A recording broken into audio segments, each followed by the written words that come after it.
Hi, Si here from Music Radar. Today I'm joined by Stu and we are checking out the EVANS Sensory Percussion system.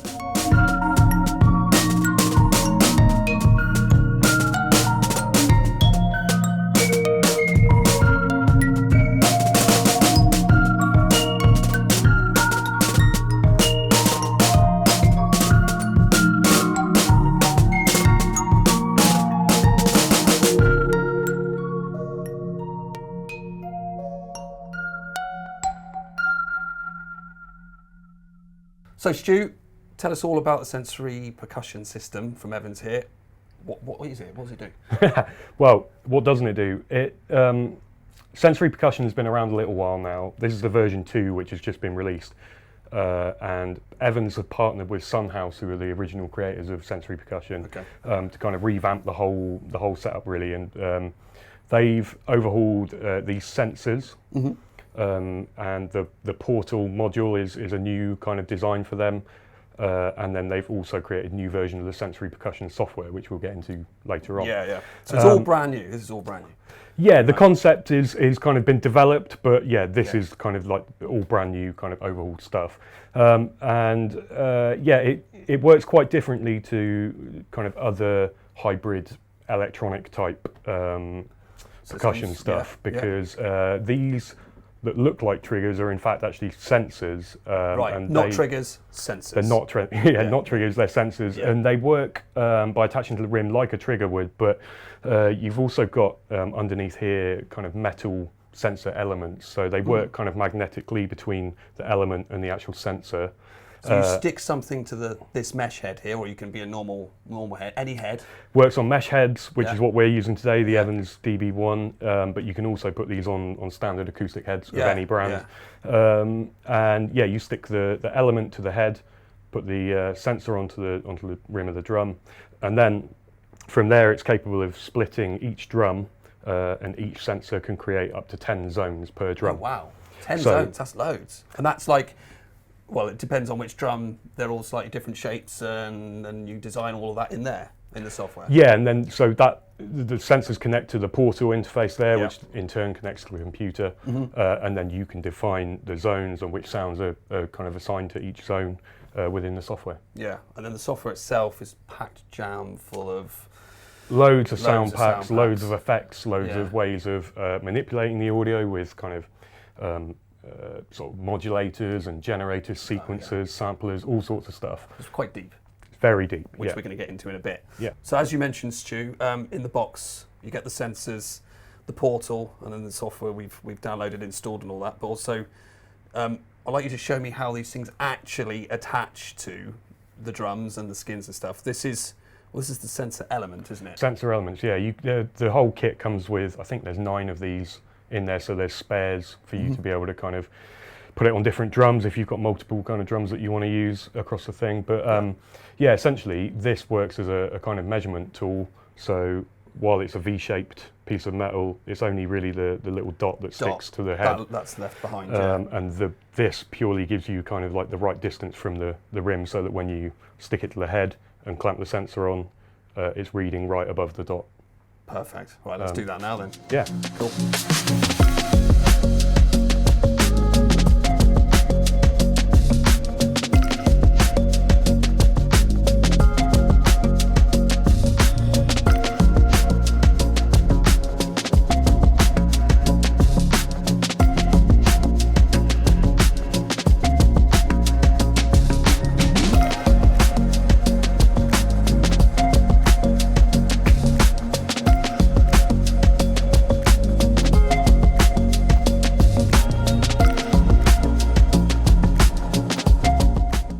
Okay then, Stu, everything's out of the box. We've attached all the sensors, done the little measurement things, all that's done. Everything's hooked up. But before we can actually play anything, we need to train them, don't we? Yeah, you do. With the sensory percussion software, it will walk you through it. Yeah. But to give you your kind of 10 zones, you've got multiple levels of training. So you don't have to have 10 zones, you can have up to that many. There's 3 layers of training for each drum. And basically you just kind of set it. There's a thing that will walk you through it, and you hit each zone kind of roughly around 100 times, and then it knows that's the center, that's the edge, that's the rim.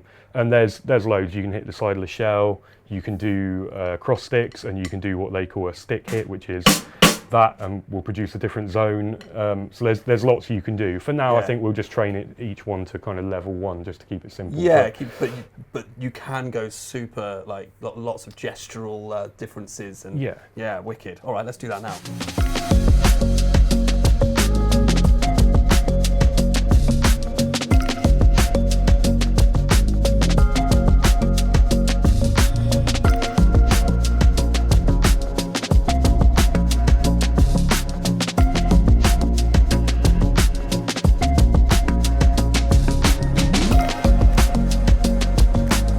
Right then, Stu, we've described what comes in the box. Of course, let's focus on the software here of the sensory percussion system. We've installed, we're fully loaded up. All the sound source, that comes from the software, doesn't it? Yeah, everything's generated from within the software. So the interface itself isn't actually creating any sounds or anything. It's literally an interface to get your sensor signal into the computer where everything happens. Okay, I/O. The brain. Well, that is technically a brain as well, but this is where all the sound comes from. So we've got 3 main views here. We have a play, edit, and mix screen. We're on the play screen right now, and essentially you can kind of get started straight away here, can't you? It does everything that you kind of want to straight out of the box. You can, yeah, and the play screen's kind of like your very quick get going, and probably where like most people spend most of their time, because you can use this screen here to go through different sets, which we'll get into in a second. And there's these macro controls along the bottom there. So you've really got a lot of hands-on stuff straight on this screen. And then there's other screens for doing more in-depth editing. Well, let's have a quick look at these other screens. So if you want to go deeper, of course, then edit is where you get into the sort of the next layer down, and then where you can design the zones and all this other stuff. It's a modular system essentially, isn't it? It is, yeah. Everything's sort of modular within this, so you can kind of grab components from other sets, which is what sensory percussion call their kits. So a kit preset is called a set. You can grab a snare drum from this one, melodic stuff from over there, and assign it to different zones within this screen here. But it does a hell of a lot more than that as well. So the customization is just kind of almost mind-blowing and very deep on what you can do. Yeah, almost limitless, I would say. Yeah, great. And then the third one then is quite simple. It's the mix window, so we can actually just adjust the levels of each individual. Yeah, exactly. And you've got kind of master effects and things like that. But a lot of that stuff is also, you can set it up so that that's accessible from the play window, so that you may not need to kind of keep switching between screens and stuff. So it's set up more for being able to play easily. Yeah, that's great. So when you're actually playing, you're on the play screen. So we'll go back here. So describing a bit of what's going on. Yeah, so across the top there you've got 7 sets, and that's arranged into what's called a session, which is the overall kind of thing there. So you can have all of your different sensor configurations, and a whole list of different kit setups, and save that as a session for recalling later on. So along the top you switch through them, and you're essentially loading a new kit. So if you want to kind of adjust any sort of session and like add stuff to it, we can come out of this little menu on the side here, can't we? That's right, yeah. Sensory percussion comes with a number of its own kind of sample packs and sound packs here, and each one of these that we can see here is loadable as a session, so a collection of kits. Or you can go through and add individual sets into your own session. Okay, yeah. So if we double tap each one, then it loads up. Yeah, so each one of those is a set, and you can drop those into your own session. All right, well, I'm going to do that now. I'm going to go with AT Snappy Drum Kit. In you go. There, done. And that one's ready to go in. And I'll select that. And that's what that looks like. Awesome. So going back to, each individual one, obviously the naming might not kind of allude to as to what's happening here, but there is this little description on each one, isn't there, which is quite handy.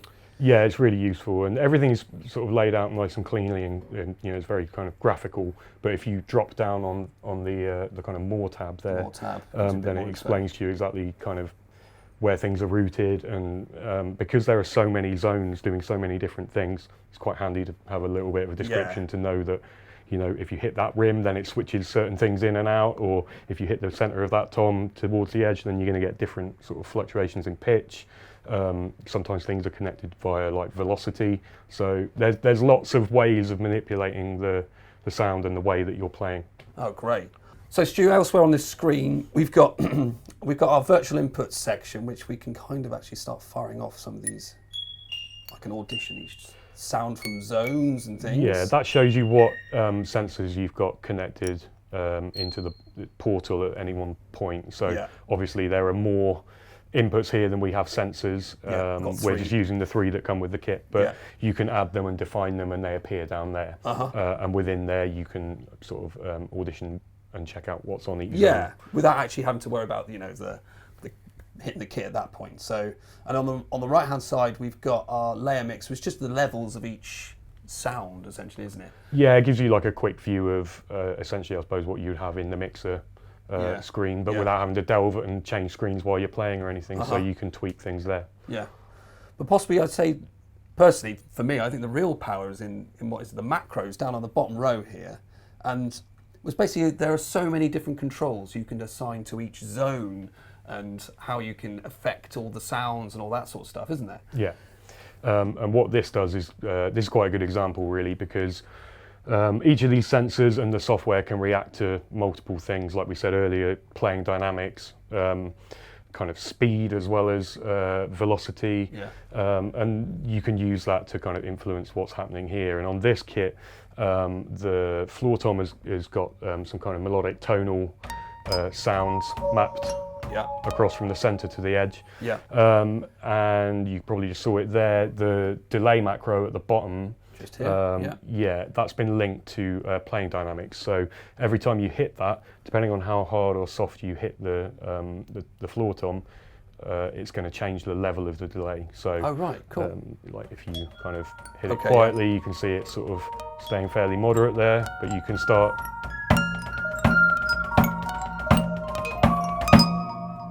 Oh wow, that's cool. And get a lot more delay. And it doesn't have to be delay. It could be kind of, you can attach that to any macro control or any control and create a macro from that, which is then accessible from the play screen. Right, so everything's all set up. We've gone through the software, so we know how everything's working. I think now's the time to hear actually what it sounds like. Yeah, and you to start playing. Let's try out some sounds. Yeah, cool.